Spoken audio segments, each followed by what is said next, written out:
How are you, my friend? Very well. Great to be here. Arrived yesterday and excited. What an event. Late call up. I see, on the red carpet behind you, the broadcaster, Eddie Hearn, and the promoter, Ben Shalom here. What have you thought of that? I think it's good. Look, obviously not promoting the main event, and it makes sense. He's a good talker. He's a presenter. So it's good. No, I genuinely still think you should buy it on Sky Sports box office. It's always the best. But no, it was good. What's the conversations been between you and Eddie? Because he's revealed to us in interviews that he spoke to you now. He had late night call. You asked him why you called me so late. I think you were a bit worried your door was going to be kicked through. What happened, Ben? He talks so much shit sometimes, honestly. It's funny because you remember the conversation, it's always like exaggerated 20%.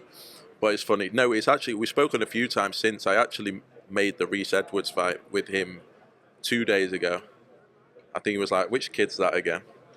And but no, we got it made really quickly, and it's good because it means that fights can get made quickly. Reese Edwards has a huge opportunity. We've saved the show for him, saved it, kept his guy on the card, and no, it's good, and yeah, it's a great fight actually. I want to ask, what's the situation with Conor Ben? He has said in an interview he's given you an ultimatum, 50-50, or they go elsewhere to bury us. Where are we at, Ben?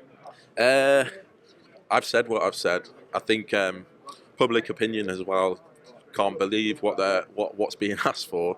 And as I said last week, I'm genuinely shocked that Chris is willing to do it for 55%. I think he showed a lot of maturity in it and a lot of generosity, and I mean that in the way of let's just get the fight done. And he's done his bit, and now it's up to him. I believe the fight will get done. What is the ultimatum that's been discussed? When's the timeline, and when are we likely to hear about this? Listen, I'm here this week because we've been speaking with His Excellency and speaking with Eddie. The aim is to get it done this week, and obviously Chris is here as well. So fingers crossed, we have some good news by the end of the week. When would we likely hear? Will we hear maybe a little bit? Would that be an early Christmas present, Ben? I hope so. We said after Christmas we've got to move on. Chris obviously knows the Lara fight's there and ready to be made, and we have a date for that. So there's only so long you can wait around and hold on. Do you think that Lara fight's right for Chris at this stage of his career? Yeah, I've seen that. I think I've seen what's been said. Obviously, they don't want us to take it, but I think it's a perfect fight for Chris, genuinely. I think Lara is a great fighter, but coming towards the end and a great opportunity to fight for a world title. If we miss out on Eubank Benn now, will we never get Eubank Benn? We just won't. I'm convinced. And it doesn't make any difference to me whether it's now or later, but I just can't see it. Chris is at a stage of his career now where there's big fights, world titles. Conor's at a different stage. If Conor has a big fight and loses, who knows what happens, but it's either now or never, 100%. Both guys are confident. Why not a situation where it's a 55-45 split to the winner and the loser? Why not? Listen, I might suggest a 60-40 to the winner. Why not do it, Ben? I think we'd be confident with that. Obviously, I'll speak to the team, but let's see what happens. I think the principle though that it's equal is something that doesn't sit right, because it's not. And even if you take the names out of it, just what they've achieved, what they bring to the party, it's not equal. So whether it's a 50-50 or 60-40 both ways, it's not really fair.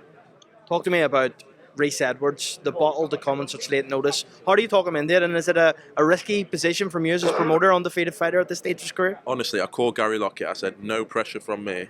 Because I went off and I was just on the phone and I was like, hang on, have you matched Peter McGrail yet? And I was thinking, Reese fighting on January the 11th. We were going to fight, luckily, in Cardiff towards the end of this year. So he was in the gym. He was training for the fight. And I pushed it to Eddie. They were obviously probably more desperate than I thought. Maybe like it got to 5 days out and they still hadn't got an opponent. And so we did a preliminary deal. I called Gary Lockett. I said, no pressure from me, because it's 3 days notice, 4 days notice to go and fight Peter McGrail. He called up Reese and he couldn't accept it quick enough. He was on it, and that says everything about Reese. 3 days notice for a fight like this. He got on a plane, he's had to fly to Doha, and I think he only got here yesterday. Not ideal preparation, but he's ready, and fingers crossed he can pull it off. Has that also done you a favour, Ben? Because I believe you weren't meant to be here. You had prior commitments. Is it a wedding or something that you're to be at? I was always coming for the Ring magazine dinner, and I've still got my wedding. So your own wedding? No, not my wedding. You're going to get me in trouble there. I've got a wedding that I know I have to go to, so I won't be here on Saturday night regardless. So I was always coming in for the dinner. Obviously delighted Reese has got his opportunity. He was going to be on January the 11th, so we'll sort that out. But yeah, it's just great to be here, but was always planning on being here. I do have to ask, obviously you're here, boxer schedule's been coming out thick and fast. Talk to me about some of those fights that you've made, especially that women's fight, Lauren Price, Natasha Jonas. Proud of that, Ben? Yeah, it's huge. Obviously, Saturday night went really well. Lauren Price was phenomenal. Natasha Jonas was really good as well, so it sets up a huge fight. The response to that has been unbelievable. I think we've had over 3,000 people sign up before tickets are even on sale.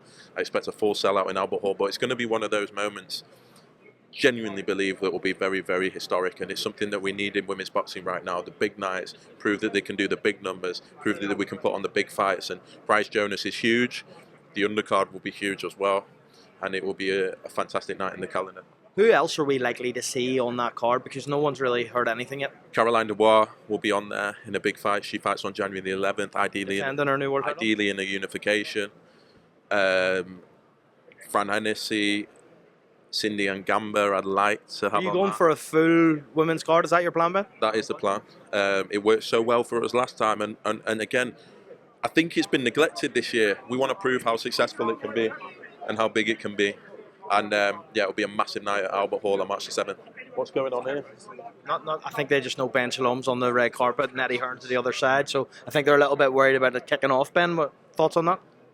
No kicking off tonight. You and Eddie now, no, obviously we want to speak to you about Eddie Hearn. Are you two fully good friends? Yeah, very good friends. What about Frank Smith? Not as good friends. Listen, I'm joking. I don't care. We get on. Do we get on? No, we don't know each other. Are we speaking when fights need to be made 100%? That's a big sign of progress.